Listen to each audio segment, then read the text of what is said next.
1. Normal. Sizi buralarda görmeyeyim. Bir daha çöpleri karıştırmayın. 2. Emre Ruslu. çilekelet başladım. Mimle ögetmelerimiz 3. Çöpçü dayı. Sizi buralarda görmeyeyim.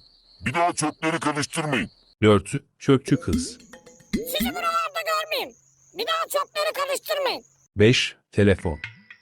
Sizi buralarda görmeyeyim. Bir daha çöpleri karıştırmayın. 6. Komik. Sizi buralarda görmeyeyim. Bir daha çöpleri karıştırmayın. 7. Çöpçü kaplumbağa. Sizi buralarda görmeyeyim. Bir daha çöpleri karıştırmayın. 8. Çöpçü tavşan. Bir daha çöpleri karıştırmayın. 9. Zayıf pil. Sizi buralarda görmeyeyim.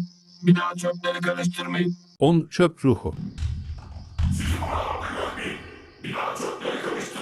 11. Boğulmuş. Sizi buralarda görmeyeyim. Bir daha çöpleri karıştırmayın. 12. Noel çöpçü. Sizi buralarda görmeyeyim. Bir daha çöpleri karıştırmayın. 13. Eko. Sizi buralarda görmeyeyim. Bir daha çöpleri karıştırmayın. 14. Çöp şarkısı. Sizi buralarda görmeyeyim. Bir daha çöpleri karıştırmayın. 15. Arçelik. Sizi buralarda görmeyeyim.